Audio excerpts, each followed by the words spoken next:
A CPI, que vai investigar atos ilícitos cometidos no BNDES, o Banco Nacional de Desenvolvimento Econômico e Social, terminou agora há pouco, uma reunião para a votação de requerimentos que vão ser importantes para a condução das investigações. O presidente da CPI, o deputado Wanderley Macris, do PSDB de São Paulo, está aqui conosco para falar sobre esses requerimentos. Deputado, muito obrigado por nos atender. O senhor tem que sair correndo para uma reunião. O senhor destacaria algum desses requerimentos?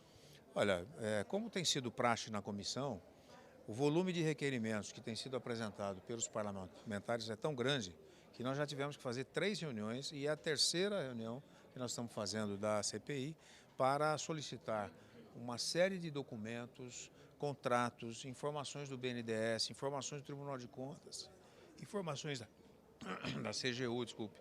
Então, há uma necessidade de nós nos abastecermos de todas as informações primeiro para continuar ouvindo as pessoas mais envolvidas com o objeto dessa CPI, que são os contratos internacionais realizados com Cuba, com Venezuela, com Guiné-Bissau, enfim, país da África e tantos outros. Então, esse é o momento em que a CPI está se fortalecendo de informações para poder trabalhar de maneira mais direta com os depoimentos que nós teremos mais à frente, não só com os empresários que foram favorecidos com esses empréstimos do BNDES, como do próprio BNDES, onde estaremos amanhã numa visita técnica, com as informações que o Ministério Público está trazendo. Enfim, há um volume de trabalho que nós estamos fazendo para poder chegar nos 120 dias, finalizando a proposta de que essa CPI terá, que é mais esclarecimentos sobre esses malfadados contratos internacionais do BNDES feitos com esses países todos. Deputado Altineu Cortes, que é o relator, disse agora há pouco, no final da reunião, que tem convicção que serão sugeridos muitos indiciamentos. Esse também é um sentimento que o senhor carrega? Olha, a sociedade brasileira está muito ávida de conhecer esclarecimentos sobre esses contratos, que na verdade nunca foram dados, não é? Pelo contrário, foram carimbados de sigilosos esses contratos todos. Agora já temos mais informações a respeito. Agora, com as conversas que tivemos com o Tribunal de Contas da União, nas reuniões que fizemos já com os ministros do tribunal, principalmente o ministro relator, que foi realmente muito convincente a gravidade que estão inseridas nesses contratos feitos pelo BNDES.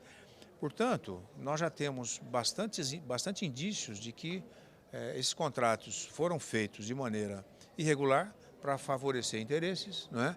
E que ao final dessa CPI serão apontados quem são os interessados em continuar um processo, como foi nesses anos todos, de dilapidação dos recursos de um banco de fomento, como é o BNDES para o nosso país. Então, está muito claro que detalhes estão demonstrando de que houve muitas irregularidades. E nós vamos apurar e vamos esclarecer a sociedade. Deputado, mais uma vez, muitíssimo obrigado pela simpatia de, mesmo atrasado para um compromisso, conversar conosco. Okay. Obrigado. E o deputado Jorge Sola, do PT da Bahia, é integrante também da Comissão Parlamentar de Inquérito do BNDES e fez algumas ponderações aqui ao final da reunião a respeito dessa questão, especialmente desta menção feita pelo relator da CPI do BNDES, de que ele já teria convicção de que muitas pessoas seriam indiciadas. Qual foi exatamente a observação que o senhor fez aqui, deputado Jorge Sola, ao final? Olha, a observação que eu fiz, na verdade, as observações que nós fizemos, primeiro é bom ressaltar que até agora a única pessoa ouvida pela CPI, um ex-presidente do BNDES, trouxe elementos que descartam qualquer irregularidade. Nenhuma questão, nenhuma informação que foi prestada essa CPI até agora aponta qualquer irregularidade. Segundo, que os contratos que estão sob análise não começaram em 2003, não começaram com o governo do presidente Lula. São contratos que foram feitos desde os anos 90, inclusive com a Venezuela, que é um dos países alvo. Foi o primeiro contrato com a Venezuela, foi feito pelo governo Fernando Henrique Cardoso. Então, esses são elementos importantes. Nós estamos aqui dispostos a aprofundar a investigação, aprofundar o trabalho, ouvir todos. Nós já aprovamos, vamos ouvir todos os ex-presidentes do BNDES nesse período, vamos ouvir ministros, vamos ouvir diversos representantes de empresas, estamos pedindo contratos os mais diversos. Agora, nós não podemos continuar no nosso país criminalizando pessoas por convicção. Eu tenho convicção, por exemplo, que Aécio Neves é corrupto, mas eu não posso pedir o indiciamento dele porque eu não tenho provas dessa criminalização. Eu tenho convicção que diversos parlamentares que passaram por esse país levaram ou se locupletaram. Podia listar para você aqui nomes, mas não tenho como trazer nenhuma prova para essa CPI. Então eu espero, fazer uma observação, que alguns procedimentos têm que ser rigorosamente seguidos. Primeiro, a CPI ela pode sugerir indiciamento, ela não aprova o indiciamento, ela pode sugerir indiciamento de alguém para o Ministério Público analisar. Segundo, ela só pode sugerir indiciamento com provas. A convicção de quem quer que seja, do relator, de qualquer membro, não é suficiente para ser aprovado o indiciamento. Então é preciso que as pessoas tenham cautela, tenham paciência e se debrucem sobre os tempos e as análises necessárias. A primeira audiência que nós tivemos foi muito boa. O ex-presidente que esteve aqui do BNDES deu uma aula sobre o que é um banco de investimentos, como é que funciona, quais são as etapas de aprovação, o trâmite de aprovação de um contrato, o trâmite de aprovação do empréstimo. Porque muita gente aqui que está presente nessa CPI veio achando que o BNDES emprestava dinheiro para países em situações inusitadas. Não é assim. Pelo que o presidente relatou aqui, empresas brasileiras que ganham contratos no exterior podem pleitear ao BNDES empréstimos para custear determinadas atividades e equipamentos que elas irão usar em função de um contrato no exterior. A chamada exportação de serviços. Exatamente. Os serviços e equipamentos. Então, uma empresa, uma grande construtora, ela ganha um contrato, por exemplo, para construir um porto em outro país. Ela pode solicitar um empréstimo ao BNDES para adquirir equipamentos que ela irá utilizar, desde que sejam produzidos aqui no Brasil, para adquirir bens e serviços que ela irá utilizar para fins desse contrato, desde que eles sejam produzidos no Brasil. Então, engenheiros brasileiros, equipamentos brasileiros, máquinas brasileiras, projetos brasileiros. E isso, obviamente, gera emprego aqui. E esse recurso é aplicado aqui. Então, foi assim, muito interessante essa primeira audiência, porque ele deu uma aula detalhada de como é a tramitação de um processo dessa natureza, inclusive destacando de que um presidente como ele poderia vetar um contrato, mas nunca iniciar o processo de um empréstimo. Então, até o momento, é o que nós temos e hoje nós aprovamos diversos outros requerimentos para continuar o processo de análise. E insisto, tenho certeza que os nossos colegas parlamentares aqui não irão querer criminalizar ninguém sem prova que possa justificar o encaminhamento do indiciamento para o Ministério Público analisar de forma coerente e adequada com os trabalhos que a CPI deve estar levando a cabo. Ok, deputado Jorge Sola, então, do PT da Bahia, conversando conosco. Lembrando a você que nesta reunião de hoje, 25 requerimentos estavam em pauta, alguns foram retirados, um total de 20 requerimentos foram aprovados, quase uma centena de requerimentos já foram votados desde o início dos trabalhos da CPI. E nós temos uma outra integrante da comissão participando hoje, a deputada Paula Belmonte, aqui do Distrito Federal, também acompanhou essa votação. Qual a avaliação que a senhora faz do trabalho até o momento, deputada? A gente teve aí essa discussão ao final, né, sobre convicções, provas, se haveria uma pressa em pedir o indiciamento para o Ministério Público. Como é que a senhora tem visto o caminhar da CPI? A gente sabe que há um certo contágio, né, pela questão política ainda envolvendo a questão do BNDES, mas se trata de um órgão importante, de um instrumento importante para o desenvolvimento do país, né? Primeiramente, assim, eu faço parte da mesa, né? Eu sou a primeira vice-presidente aqui da CPI e eu vejo que é um empenho muito grande do presidente. Eu vi isso também do próprio relator ou dos próprios vice-presidentes, é que a gente não deixe exatamente cores partidárias entrar na CPI.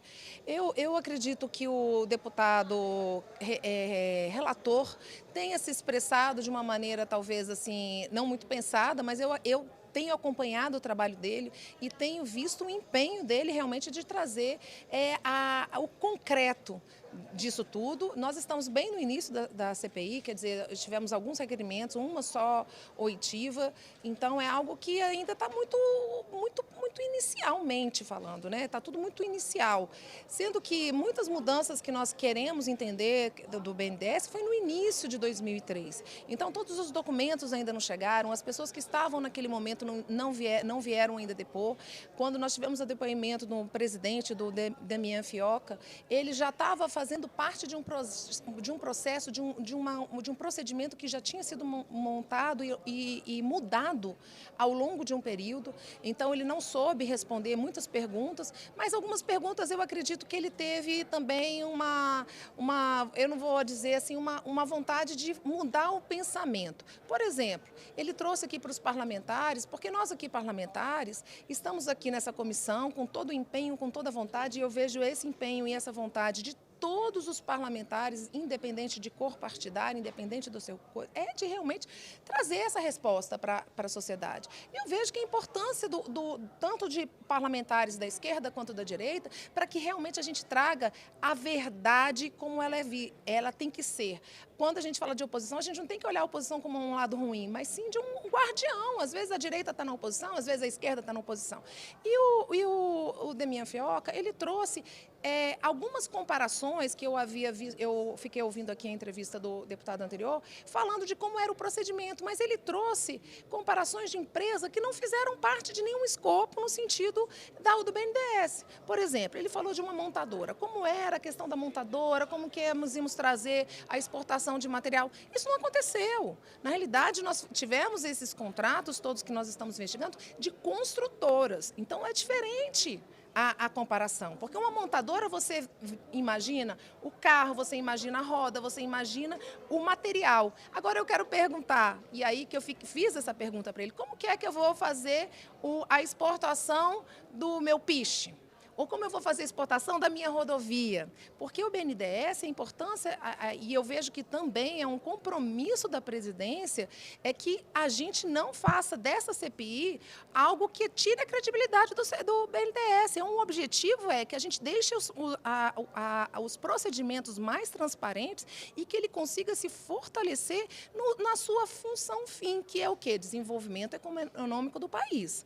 Então, esse desenvolvimento econômico do país, quando o BNDES faz algum acordo com alguma empresa para que essa empresa exporte o seu material para o Brasil, fora do Brasil, isso é uma coisa muito boa para o Brasil. Nós não temos que olhar de uma forma que seja uma coisa ruim. Nós temos que olhar se houve naquela negociação algum vício de procedimento, quais foram os procedimentos que foram feitos, por que foram determinadas empresas e outras não. Então, são essas coisas que nós temos que olhar e verificar e trazer transparência para o BNDES. Então, a gente percebe, sim, até pelo depoimento do Damian Fioca, que a análise de risco não era tão regulada, a auditoria não era feita de uma forma adequada, e é essa pergunta que fica aqui. Por que não foi feito? Aonde está a análise do risco? Quem são as pessoas que fizeram essa análise do risco? Por que mudamos? E ele falou aqui, na realidade, nós temos um grupo de países que são os países da América Latina, que fazem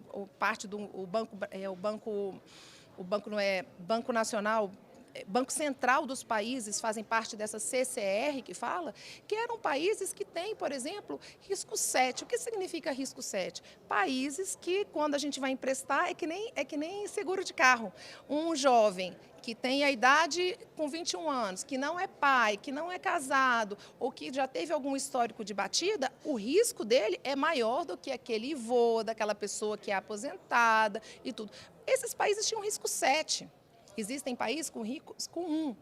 Por uma decisão, que ainda não sabemos, se mudou todos os países de risco 7 para 1. O que significa isso? Significa que o prêmio diminui, o aumento do seguro aumenta o valor do seguro. Então, são questões que nós temos que responder, porque é isso que a população quer. E eu vejo que esse é o compromisso da CPI. A CPI ela está iniciando, nós estamos no início da CPI, amanhã nós vamos ter uma visita ao BNDES lá no Rio de Janeiro, eu estarei presente lá com alguns outros parlamentares, com o presidente, e estamos aqui em prol de trazer, principalmente, a responsabilidade no nosso desenvolvimento econômico do país, porque é isso que nós precisamos. Eu tenho falado, eu sou aqui do Distrito Federal e tenho falado, aonde eu vou, a maior, vamos supor, a política pública, a melhor política pública que hoje o Brasil precisa é desenvolvimento desse país para geração de emprego.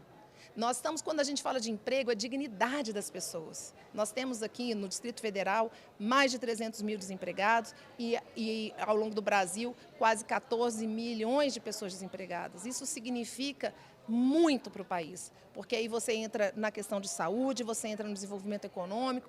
Então é sério a situação e nós parlamentares aqui que fomos eleitos pelo povo, nós temos que ter a visão de não é colocar alguém na prisão. Podemos colocar, sim, as pessoas na prisão, mas a responsabilidade de dar dignidade àquelas pessoas que nos colocaram aqui. E essa que é o meu posicionamento e terei sempre essa isenção de fazer, olhar a todo o processo dessas negociações que foram feitas com essa responsabilidade de desenvolvimento, mas vamos também responsabilizar a quem assinou ou auxiliou a mudança de procedimentos que não existiam nem aqui no Brasil e nem no mundo nenhum. Então, esse é o meu compromisso e eu tenho certeza que esse é o compromisso de toda a mesa que está sendo feita agora no da CPI. Obrigado, deputada Paula Belmonte. E a dica de alguém que já tem uma dúzia de coberturas de CPIs nas costas, as CPIs sempre começam assim, com votação de requerimentos, um pouco frias, mas elas costumam esquentar e eu aconselho que você acompanhe. Então, a cobertura feita pela TV Câmara, aqui no YouTube, todas as transmissões, todas as audiências são transmitidas pelo YouTube, estão todas disponíveis lá para você assistir ao vivo e também assistir elas gravadas na nossa página. Continue conosco. Pessoalmente, afinal